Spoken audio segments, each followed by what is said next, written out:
오늘 우리에게 주신 하나님의 말씀 같이 보겠습니다. 하나님의 말씀은 요한복음 11장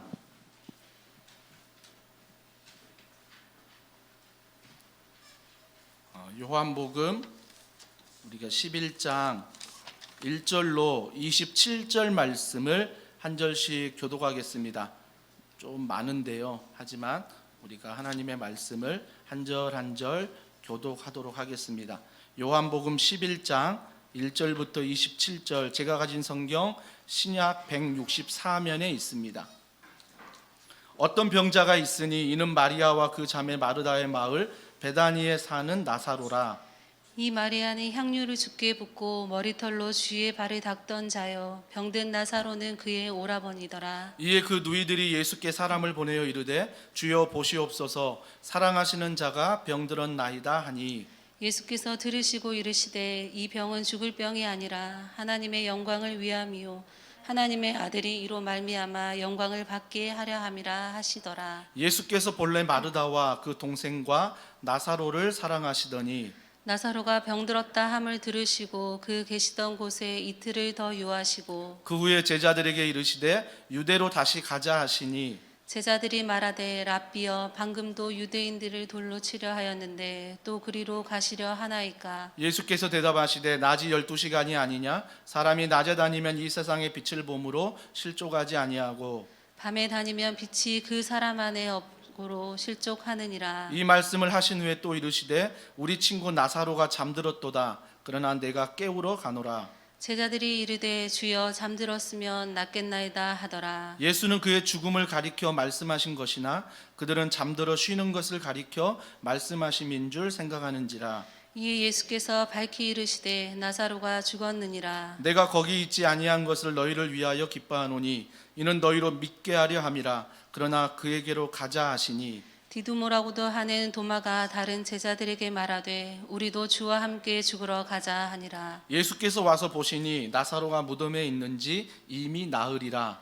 베다니는 예루살렘에서 가깝기가 한 오리쯤 되매 많은 유대인이 마르다와 마리아에게 그 오라비의 일로 위문하러 왔더니 마르다는 예수께서 오신다는 말을 듣고 곧 나가 맞이하되 마리아는 집에 앉았더라. 마르다가 예수께 여짜오되 주께서 여기 계셨더라면 내 오라버니가 죽지 아니하였겠나이다. 그러나 나는 이제라도 주께서 무엇이든지 하나님께 구하시는 것을 하나님이 주실 줄을 아나이다. 예수께서 이르시되 내 오라비가 다시 살아나리라. 마르다가 이르되 마지막 날 부활 때에는 다시 살아날 줄을 내가 아나이다. 예수께서 이르시되 나는 부활이요 생명이니 나를 믿는 자는 죽어도 살겠고 무릇 살아서 나를 믿는 자는 영원히 죽지 아니하리니 이것이 내가 믿느냐. 다 같이요. 이르되 주여 그러하외다. 주는 그리스도시요 세상에 오시는 하나님의 아들이신 줄을 내가 믿나이다. 아멘. 마음이 공허하게 느껴질 때라는 제목으로 하나님 말씀을 전하도록 하겠습니다. 마르다 마리아가 마음이 공허합니다. 왜 공허하냐면 예수님을 믿어요. 믿지 않는 게 아닙니다. 예수님을 믿는데 또 말씀 안에 순종하며 살아가는데 그 말씀 앞에서 공허함을 느낀다는 것입니다. 우리도 인생을 살면 이런 일이 참 많습니다. 말씀이 분명히 살아있다라고 믿는데 내가 말씀대로 순종하며 살아가는데 어떤 순간에는 이 말씀이 꼭 공허하게 나에게 들려지고 내 상황 가운데 느껴지게 되더라는 것입니다. 오늘 본문의 주인공인 마르다도 이 말씀의 공허함 앞에 섭니다. 그렇다고 믿음이 없는 거 아닙니다. 그렇다고 해서 그가 하나님 말씀 앞에 순종하지 않는 거 아니에요. 여전히 믿고 하고 있는데 공허함이 있다라는 것입니다. 어떤 공허함이었습니까? 3절에 보십시오. 주여 보시옵소서, 사랑하시는 자가 병들었나이다 하니. 여러분, 예수를 믿고 그 말씀에 순종하며 살아가는데 병이 들었어요. 이 병이란 게 어떤 병은 육체적인 병, 즉 내면과 외적으로 나타나는 병들이 참 많을 것입니다. 아마 나사로는 죽을 병이라고 하는 거 보니까 마음의 병보다는 외부로 나타나는 무언가의 병에 걸렸던 것 같습니다. 그럴 때 어때요? 예수를 믿는데도 하나님 말씀에 순종하며 살아가는데도 여전히 공허하다는 것입니다. 왜 내가 이런 병에 걸려야 될까? 왜 내가 이런 죽을 병에서 살아가야 될까? 공허하다는 거죠. 또 마르다는 고백합니다. 6절에 보세요. 나사로가 병들었다함을 들으시고 그 계시던 곳에 이틀을 더 유하시고, 더 짜증난 건 뭐냐면 예수님하고 이 삼남매를 소개할 때, 마르다, 마리아, 나사로를 소개할 때 사랑한다는 단어가 2번이나 등장합니다. 그렇다면 예수님과 이 삼남매의 관계는 좀 특별한 관계예요. 서로 사랑하는 관계라고요.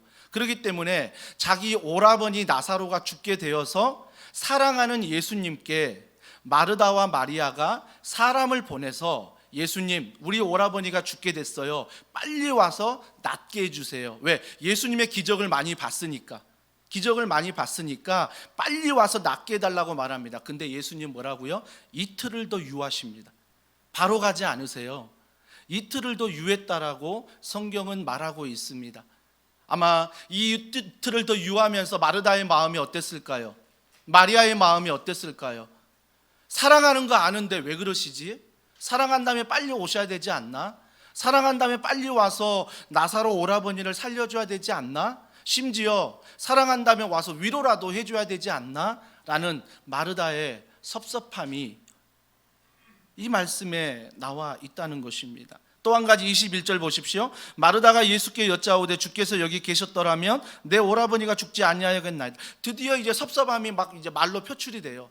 예수님이 계셨다면 우리 오라버니 안 죽었거든요. 근데 예수님이 이틀이나 늦게 오시고 안 오셨기 때문에 우리 오라버니가 죽은 거예요. 하루 섭섭함을 마르다가 이야기하고 있습니다. 여러분, 마르다와 마리아가 있는데 마르다는 나와서 예수님께 이야기하지만 마리아는 방 안에 있었습니다. 나오지 않았습니다. 어떤 신학자는 말합니다. 마르다는 좀 외향적인 성격이고 마리아는 내향적인 성격이었다. 그래서 마르다는 자기의 섭섭함, 자기의 모든 공허함을 예수님께 다 말했다는 거죠. 왜 오지 않았어요? 왜 이틀이나 늦게 와서 우리 오라버니가 죽게 했어요? 라고 자기의 공허함을 다 예수님께 말했다는 것입니다. 심지어 마리아는 나오지 않았습니다. 집 안에 있었습니다. 아마 내향적인 성격에 있어서 마리아는 집 안에 있었다라고 어떤 학자는 말합니다. 근데 마리아의 마음도 마르다와 동일했습니다. 뒤에 말씀을 계속 읽다 보면요, 마르다가 고백한 것처럼 마리아도 똑같이 고백합니다. 왜 예수님 이틀이나 늦게 오셔서, 우리 오라버니가 아플 때 예수님이 오셨다면 나을 수 있는데 왜 늦게 오셔서 우리 오라버니가 죽게 하셨냐? 라고 그 공허함을 지금 마르다, 마리아가 동일하게 예수님께 이야기하고 있습니다. 그러면서 예수님이 다시 살아나리라 라고 말씀하셨죠. 다시 살아나리라. 근데 그 이야기를 들은 마르다의 말입니다. 24절, 마르다가 이르되 마지막 날 부활 때에는 다시 살아날 줄을 내가 아나이다. 예수님은 지금 네 오라버니가 살아나리라 라고 말하는데 공허함을 느낀, 예수님께 삐져있는, 예수님께 섭섭한 마르다는 뭐라고요? 지금 살아나는 게 아니라 먼 훗날 살아날 걸 말합니다. 먼 훗날은 언제예요? 예수님이 재림하시는 날. 다시 살아날 것을 믿습니다. 지금의 예수님은 나의 공허함을 채울 수 없음을 마르다가 고백하고 있습니다. 여러분, 이 마르다의 공허함이 마르다만의 공허함입니까? 우리의 공허함도 있습니다. 여전히 교회 나와 예수님을 믿고 있는데, 말씀을 듣고 있고 말씀에 순종하며 몸부림치며 신앙생활하고 있는데 직장에서, 가정에서, 여전히 우리의 관계의 삶에서 공허함을 느낄 때가 있다라는 것입니다. 마르다의 경우는 아니지만 많은 경우 우리가 인생을 살면서 예수는 믿는데, 말씀 안에 순종을 하는데 이런 공허함을 느낄 때가 많다라는 것입니다. 이런 공허함을 느끼는 마르다 앞에 예수님이 해결하시는 말씀을 보십시오. 예수님이 이렇게 해결하십니다. 자, 25절과 26절인데요. 자, 다 같이 시트지나 말씀이나 앞에 자막을 보시고 함께 읽습니다. 예수께서 이르시되 나는 부활이요 생명이니 나를 믿는 자는 죽어도 살겠고 무릇 살아서 나를 믿는 자는 영원히 죽지 아니하리니 이것을 내가 믿느냐. 나사로가 죽었습니다. 죽었는데 예수님이 뭐라고 말씀하시냐면 나는 부활이요 생명이다. 믿는 자는 죽어도 살겠고 살아서 믿는 자는 영원히 죽지 아니한다. 마르다가 이해할 수 없잖아요. 이 말씀을 하려면 마르다 입장에서 생각해 보자고요. 좀 자기 오라버니 살려놓고 먼저 오라버니 살려놓고 이 말씀을 하면 이해가 돼요. 야, 예수님이 정말 이렇게 말씀하신 게 맞구나, 이해가 되는데 오라버니 살려주지도 않고 죽어있는 상태에서 지금 마르다에게 예수님이 나는 부활이요 생명이다, 죽음이 없고 영원히 산다, 그러면서 말하는 게 마지막에 뭐 이것을 너가 믿느냐, 이것을 너가 믿느냐라고 말합니다. 여러분, 오늘 성경 본문 다 읽었지만 반복되는 게 뭐냐면 왜 예수님이 지체했을까요? 왜 이틀 동안이나 지체했을까요? 그 이유는 바로 예수님이 말씀하실 때 이 일을 통해서 하나님의 영광을 드러내고 싶다, 이 일을 통해서 내가 하나님의 아들임을 드러내고 싶다라고 분명히 말했습니다. 분명히 말했어요. 분명히 말했는데 그 말씀 앞에 마르다와 마리아와 많은 사람들은 공허함을 느낍니다. 우리도 마찬가지고요. 그렇다면 이 공허함을 느낄 때 우리는 어떻게 해야 할까요? 그 첫 번째가 바로 믿음의 대상이 달라져야 한다는 것입니다. 여러분 한번 생각해 보자고요. 마르다의 믿음의 대상이 누굽니까? 예수님입니다. 근데 그 예수님의 어떤 예수님입니까? 내 필요를 채워주는 예수님이었습니다. 결국 마르다가 믿는 예수님은 내 필요를 채워주는 예수님을 믿었다는 것입니다. 그것이 바로 마르다가 믿고 있는 예수님입니다. 예수님이에요. 오늘 본문 21절에 보십시오. 그의 예수님에 대한 믿음의 고백이 나옵니다. 오늘 본문 21절, 마르다가 예수께 여짜오되 주께서 여기 계셨더라면 내 오라버니가 죽지 아니한다. 여기 계셨더라면, 예수님이 여기 계셨더라면 내 오라버니가 죽지 않는다. 즉 마르다에 믿고 있는 예수님은 어떤 예수님이십니까? 시공간에 한계가 있는 예수님입니다. 여기에 예수님이 계셔야 내 오라버니가 죽지 않았다는 것입니다. 이게 바로 마르다가 믿는 예수님입니다. 사랑하는 성도 여러분, 우리가 신학적으로 예수님은 무소부재하다고 말씀하십니다. 그 하나님이 인간의 죄를 용서하고자 사람의 몸을 입으시고 이 땅에 오셔서 그 하나님이신 분이 인간의 시간과 인간의 장소의 제약으로 오셨습니다. 하지만 그분의 십자가를 통해서 성령을 우리에게 선물로 주실 때는 영으로 오셨기 때문에 그분은 시공간을 초월하십니다. 그분이 바로 살아계신 하나님이십니다. 그런데 오늘 마르다가 믿고 있는 하나님은 시공간에 갇혀 있는 하나님입니다. 여기에 예수님이 계셨더라면, 여기에 예수님이 계셨더라면, 예수님이 내 눈에 보였더라면, 예수님을 내가 만질 수 있다라면, 예수님이 내 오라버니를 살렸다면 그 예수님을 믿는 것입니다. 우리는 어떻습니까? 예수님을 믿는다 말하지만 어떤 예수님을 믿고 계십니까? 혹시 내 필요만을 채워주는 예수님, 내 필요를 채워주지 않을 때는 그 예수님을 믿지 않지는 않습니까? 그래서 무언가 내 기도에 응답될 때는 내 믿음이 막 성장합니다. 내 일이 막 잘 될 때는 믿음이 막 성장합니다.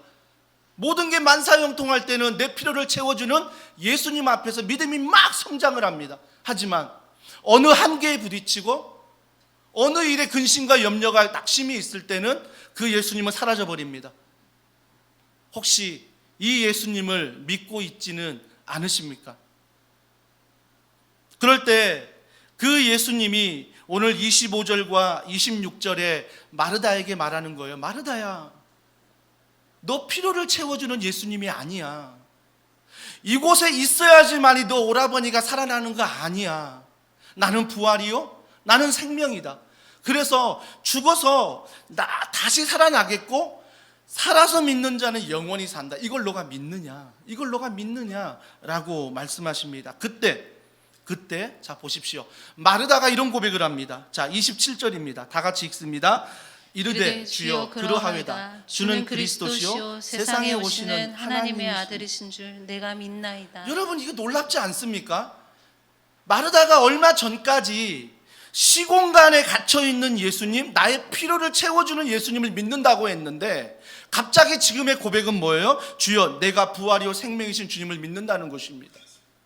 그리고 나서 하나님의 아들이신 줄 내가 믿는다는 거예요. 짧은 이 시간에 엄청난 고백, 다른 예수님을 통해서 구원으로 오신 예수님을 고백하고 있다는 것입니다. 사랑하는 성도 여러분, 그래서 우리는 믿음의 대상이 달라져야 됩니다. 우리의 필요를 채우는 예수님을 믿는 게 아닙니다. 모든 일이 만사형통할 것이라 그분을 믿는 게 아닙니다. 물론 그분이 우리에게 복이 될지라 말씀하셨습니다. 하나님은 복을 주시는 분이십니다. 하지만 그 복이 내가 필요한 것을 주시는 게 복이 아니라 하나님이 필요한 것을 주시는 게 복입니다. 하나님이 원하시는 것을 주시는 게 복이라는 것입니다. 왜 예수님이 이틀을 지체했을까요? 이틀을 지체하시면서 제자들과 대화 나눌 때 그 대화를 보면 그가 죽었다라고, 나사로가 죽었다라고 정확하게 말합니다. 죽는 걸 알면서 왜 이틀이나 지체하면서 가지 않았을까? 그러면서 제자들은 어떻게 받아들입니까? 잠을 자고 있어서 예수님이 이틀을 유하고 나중에 가서 깨우면 되겠구나. 또 제자들은 잘못 알아듣고 있어요. 사랑하는 성도 여러분, 왜 예수님이 지체하셨습니까? 죽음을 통해서만 알 수 있는 진리가 있기 때문입니다.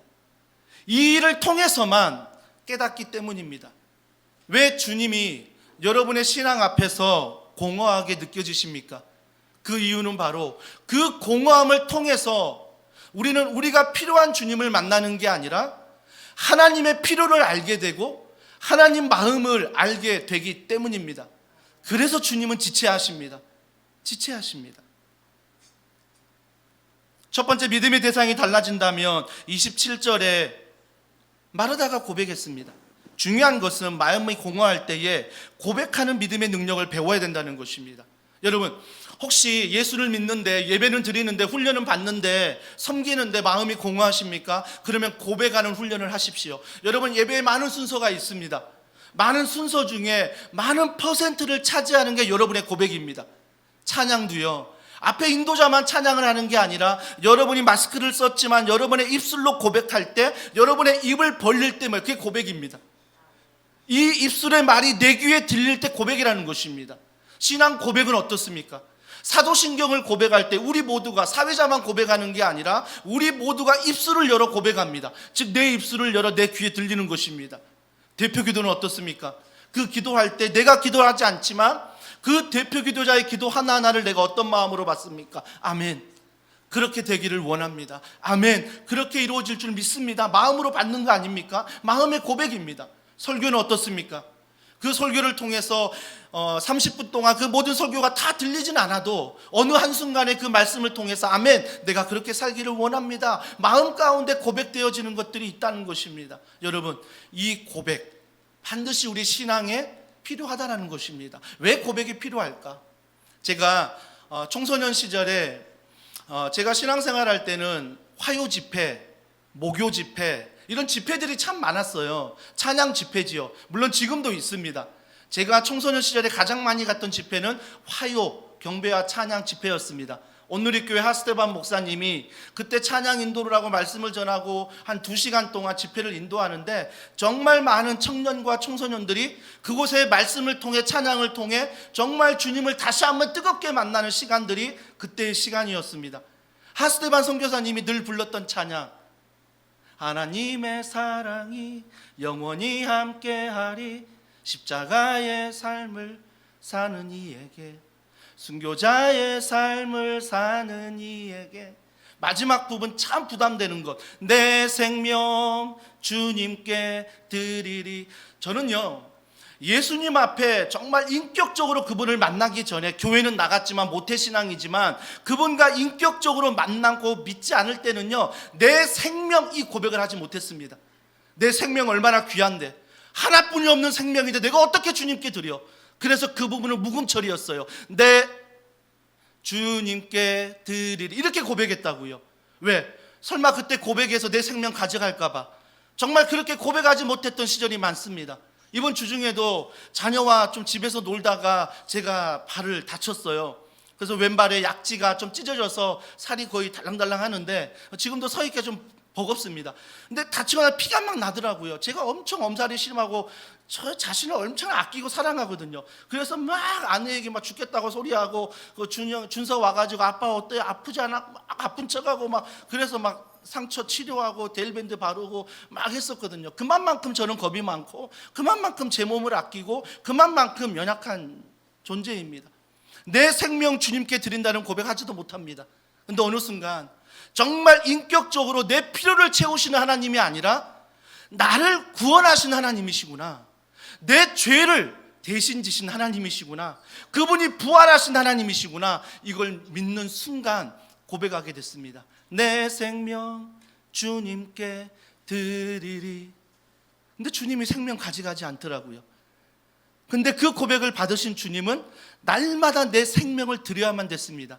그게 뭐냐면 십자가 앞에 내가 죽는 것입니다.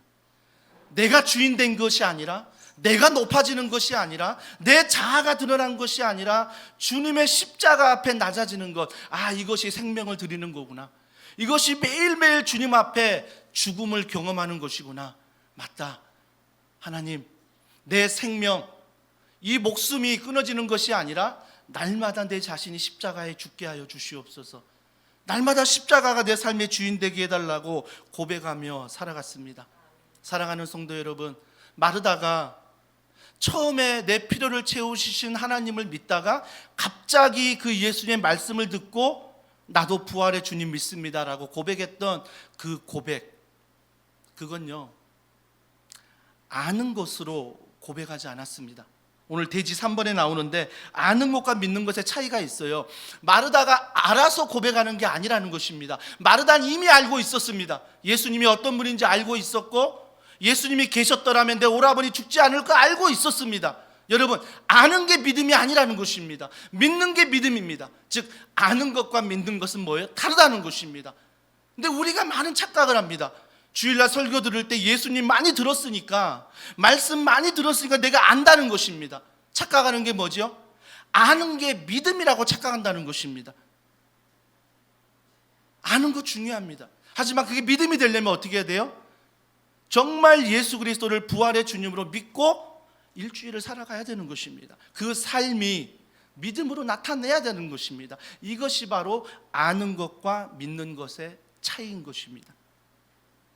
마르다는 내 필요를 채워주는 예수님을 알았는데, 이게 믿음인 줄 알았는데, 부활이요 생명을 말씀하실 때 갑자기 그가 아는 것에서 믿는 것으로 옮겨갑니다. 주여, 내가 부활의 주님을 믿습니다. 살리실 걸 믿습니다. 내 삶의 주인이심을 믿습니다라고 믿음을 고백하고 있다라는 것입니다. 사랑하는 성도 여러분, 그래서 우리 더원사랑의 교회는 아는 것으로 그치지 마시고 그 모든 것을 믿는 것으로, 삶으로 살아내는 것으로 나아가는, 그래야 이 공허함이 사라진다라는 것입니다. 마지막 네 번째로, 우리 안에 공허함이 있을 때 고통보다 큰 예수님이 보여야 한다라는 것입니다. 여러분, 마르다에게, 마리아에게는 고통이 더 크게 보였습니다. 예수님보다도 내 오라버니 나사로가 죽었다는 사실이 더 크게 느껴졌다라는 것입니다. 그렇기 때문에 그 죽음 앞에서 너무나 슬픈 것입니다. 그 죽음 앞에서 예수님께 섭섭한 것입니다. 그 죽음 앞에서 예수님께 삐져 있는 것입니다. 여러분, 이건 누구나 이해할 수 있습니다. 인간의 최대 큰 슬픔은 죽음이기 때문입니다. 가장 큰 슬픔은 죽음입니다. 저도 때때로 책상에 앉아있든 아니면 침대에 누워있든 우리 둘째 준서를 바라볼 때 아직 어리다는 생각에 내가 만약에 일찍 죽는다면 생각을 가끔 해봅니다. 그럴 때마다 너무나 마음이 아픈 거예요. 아직 얘가 더 자라야 되는데, 아직 더 얘를 위해서 우리가 부모로서 할 일이 많은데 죽음을 묵상하면 마음이 더 막 아픈 거예요. 그러면서 불안해지기 시작합니다. 인간은요, 죽음 앞에서 연약한 존재입니다. 인간은 죽음 앞에서 한계에 다다른 존재라는 것입니다. 그걸 아시는 주님이 이 죽음 앞에서 마르다와 마리아를 찾아오는 것입니다. 즉 예수님은 이 죽음 앞에서 마르다에게, 마리아에게 하고 싶은 말씀이 있다라는 것입니다. 사랑하는 성도 여러분, 그래서 우리가 반드시 기억해야 될 것은 죽음이라는 고통보다 예수님이 더 크게 보여야 한다라는 것입니다. 더 크게 보이려면 어떻게 해야 될까요? 부활을 믿어야 되는 것입니다. 제가 부활을 못 믿을 때는요, 내가 우리 아이와 오래 있어야 되는데, 내가 우리 아내와 오래 있어야 되는데, 내가 이 교회에서 오랫동안 사역해야 되는데, 늘 이 생각을 가지면 불안해요.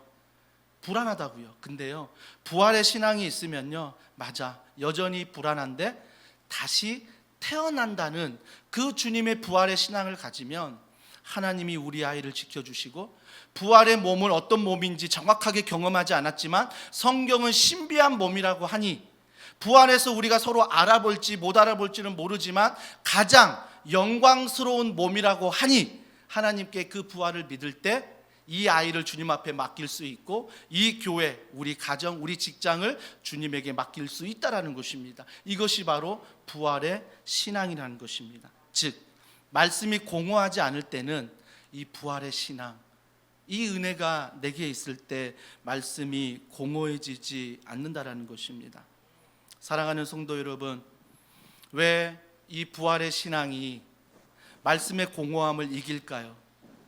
예수님이 십자가를 통해 우리의 죄를 대신하여 돌아가셨습니다.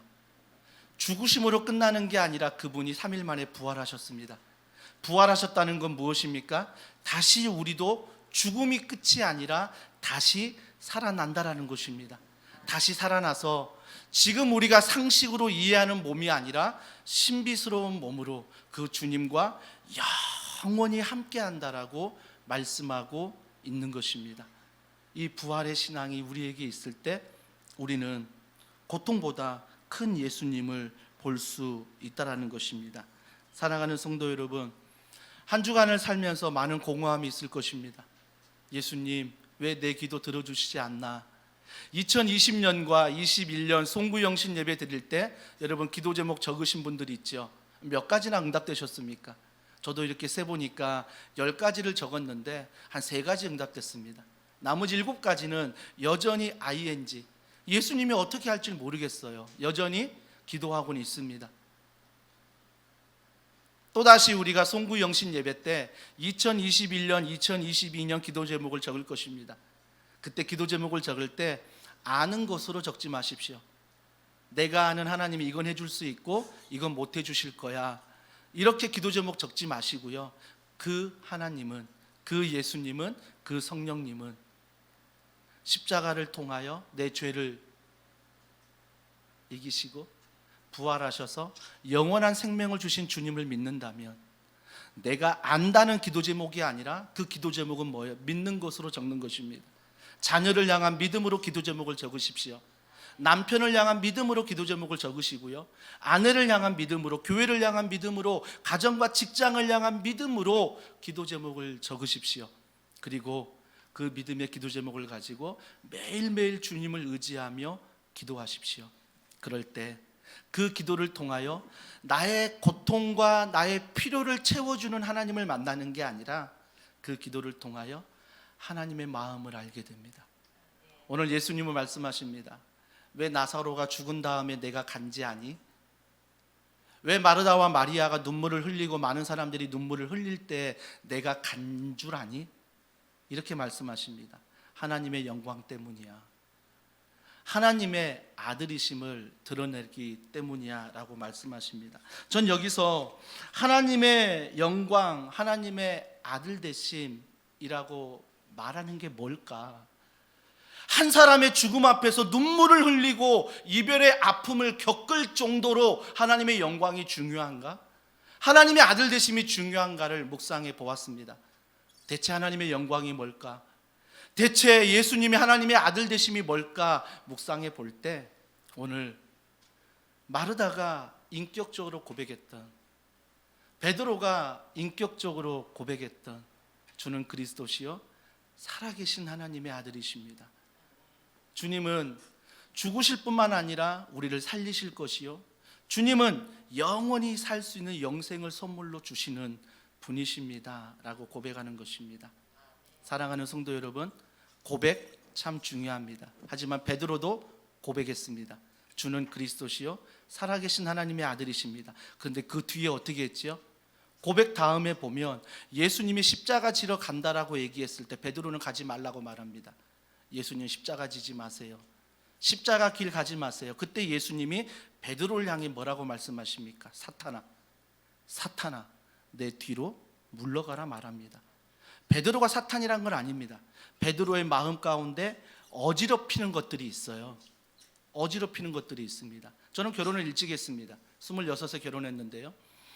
26에 결혼하고 나서 아내와 이렇게 동갑인데 아내와 함께 지내다가 젊은 나이에 결혼하다 보니까 참 재미있는 신혼생활을 보냈습니다. 그 신혼생활 중에 제가 학교를 다니며 전도사 사역을 할 때 쉬는 날이면 아내와 함께 원룸 18평에서 저희가 신혼살림을 시작했습니다. 18평 원룸인데 가구가 별로 없었기 때문에 굉장히 넓었습니다. 넓어서 그때 어떤 게임을 많이 했냐면 어떤 게임을 해서 설거지하는 게임, 방 청소하는 게임, 이런 게임들을 참 많이 했습니다. 그 중에 생각나는 게 뭐냐면 코끼리 코 잡고 10바퀴 돌기, 그리고 저 건너편에 뛰어가서 공을 빨리 잡고 돌아온 사람이 이기는 거예요. 진 사람이 설거지합니다. 정말 목숨 걸고 있습니다. 그래서 코 잡고 코끼리 코 10바퀴를 도는데 딱 섰어요. 공을 잡으려 하는데 어떻게 해요? 뱅뱅 도는 것입니다. 쓰러지는 거예요. 심지어 옆에 있는 게 부딪힙니다. 여러분, 세상이 이렇습니다. 세상이 이래요. 세상은요 우리를 가만히 두지 않습니다. 뱅뱅 돌게 만듭니다. 예수를 믿는데, 교회를 나오는데, 내가 섬기는데 세상은 한 주간 살아갈 때 나를 뱅뱅 돌립니다. 정신을 잃게 만듭니다. 그래서 뭘 잃어버리죠? 방향을 잃어버리게 만듭니다. 방향을 잃어버려요. 예수를 여전히 믿고 있습니다. 말씀은 순종하고 있습니다. 근데 뭘 잃어버렸다고요? 방향을 잃어버립니다. 여러분, 이 방향을 잡기 위해서는 고백이 필요합니다. 이 방향을 잡기 위해서는 십자가의 죽으심과 부활하신 주님이 필요하다는 것입니다. 그래서 우리는 또다시 어지러운 세상 중에 방향을 잡기 위해서 몸부림치며 살아갑니다. 주님 앞에 서는 날까지 몸부림칠 것입니다. 주님이 그 몸부림을 통해서 나에게 말씀하십니다. 현철아, 잘하고 있어. 저는 쓰러지고 있는데, 저는 넘어지고 있는데 주님은 여전히 응원하십니다. 몸부림치는 그 모습이 잘하고 있는 거야. 사랑하는 성도 여러분, 공허한 것이 믿음이 없어서가 아닙니다. 공허한 것이 나의 삶의 순종이 없어서가 아닙니다. 공허한 이유는 바로 내 필요를 채우는 것에만, 내 고통에만, 내 근심에만, 내가 원하는 것에만 집중할 때 공허함을 느끼는 것입니다. 오늘 결론은 이겁니다. 우리 같이 한번 자막을 보시면서 함께 읽도록 하겠습니다. 같이 읽습니다. 우리의 자랑은 예수님이 죽음을 이기시고 부활하시어 나에게 영원한 생명을 주시는 분, 나의 인생의 주인임을 믿음으로 고백하며 살아가는 것이다. 이것이 바로 공허함을 이깁니다. 이것이 바로 내 신앙을 자라게 한다는 것입니다. 저는 더원 사랑의 교회 지난 6년 동안 오늘이 주일 이곳에서 마지막 예배지만 이 은혜를 베푸신 하나님을 찬양합니다.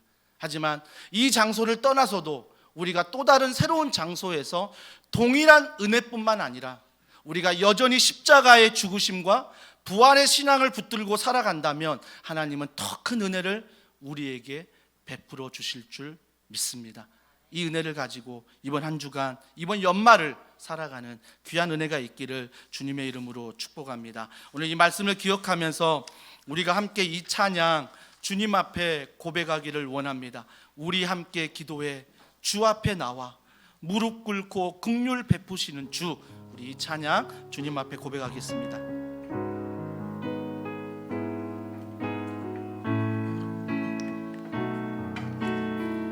우리 함께 기도해 우리 함께 기도해 주 앞에 나와 무릎 꿇고 그분이 누구십니까? 긍휼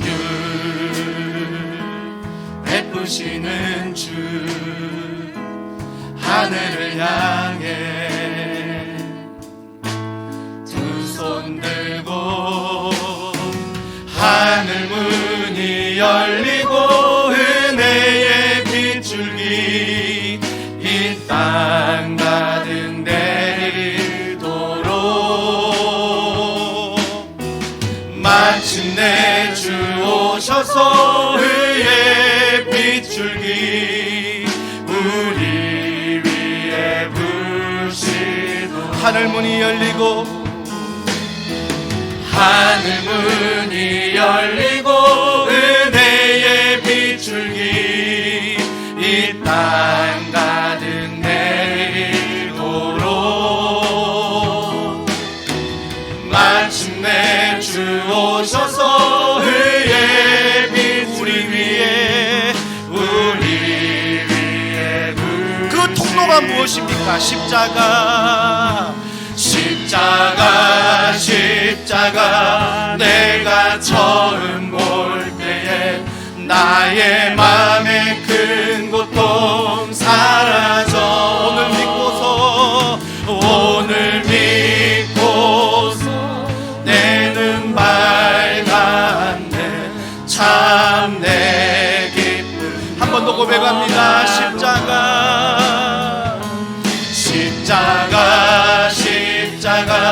내가 처음 볼 때에 나의 맘에 큰 고통 사라져 오늘 믿고서 내 눈 밝았네 참 내 기쁨 영원하도다. 우리 이 시간에 합심하여 기도합니다. 사람은요 다 한계가 있더라고요. 앞에 있는 목사도요 예수님 믿지만 말씀대로 순종하고 살아가지만 인간의 한계가 있습니다. 그 한계에 부딪힐 때 밀려오는 나의 그 허망함, 그 공허함, 그 두려움, 그 근심, 그 염려 내가 이기지 못하겠더라고요. 우리가 이 시간 마음이 허망할 때 나의 한계에 부딪힐 때 십자가를 통하여 내 죄를 해결하시고 부활하셔서 우리에게 영원한 생명을 주신 그 주님, 우리가 그분을 믿기를 원합니다. 그분을 따르기를 원합니다.